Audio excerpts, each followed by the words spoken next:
कृपा करके मित्राराधन में पधारो आसन बचाओ। आइए अरे अंतार लगते हुए लोग आइए भगवान के रास के दर्शन करें आप लोग।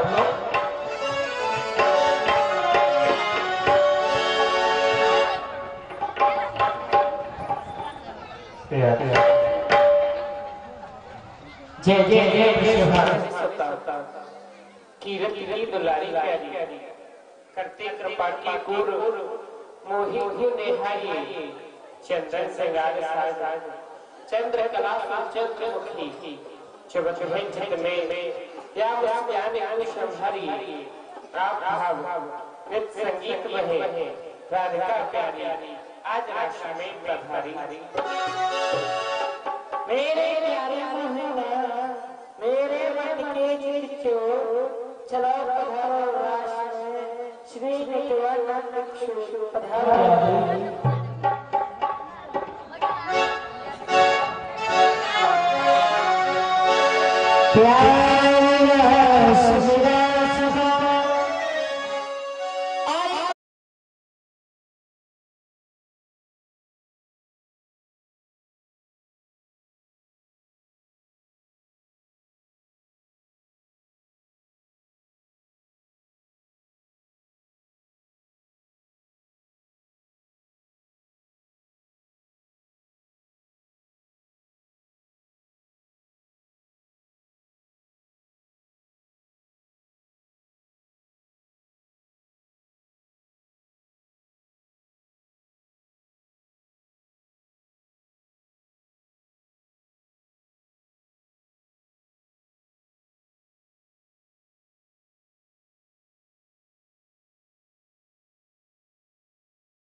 ये समय माँ बाप तो कन्हैया ने अपने भक्तों की राह लाने के लिए सुदर्शन चक्र अपनी उंगली पर घुमाया।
आइए दर्शन करें एक भजन के माध्यम से।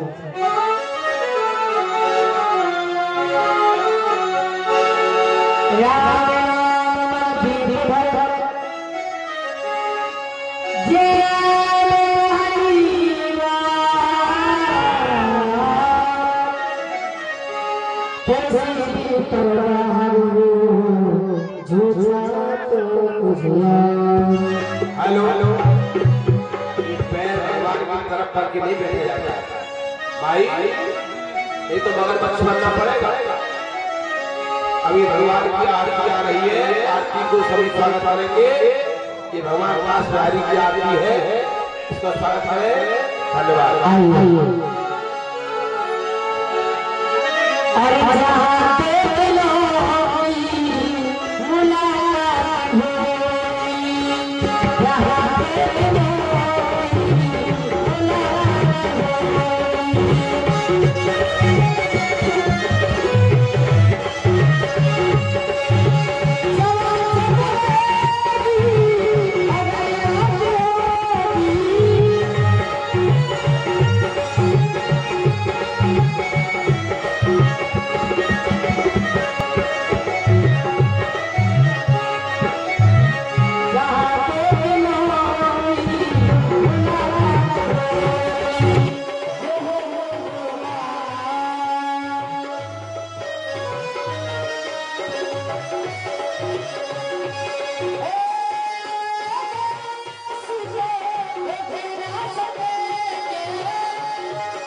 एक समय ऐसा होगा तो तुम्हें हाथ रहे, एक समय ऐसा पता नहीं कैसा या ईश्वर तारा भजो बोला राम श्याम आज दिल कैसा ना जाने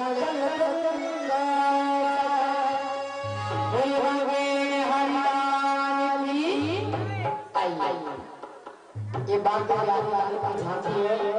आज तो आपने सिटी बनवा दिया है। जो भी दान जाता है, जो दान करना चाहते हैं, सबसे पहले कौन अपना नाम बुलवाता है, जल्दी जल्दी आ जाइए, सोचा विचार मत कीजिए। इसके बाद बड़ी सुंदर लीला आप लोग दर्शन करेंगे, हंसी मजाक से भरपूर।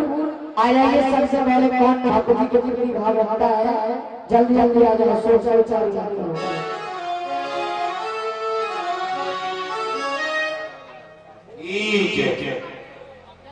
आप देख रहे हैं कितना विशाल जग हो रहा है। आ जाइए जल्दी, सोचा विचार करो।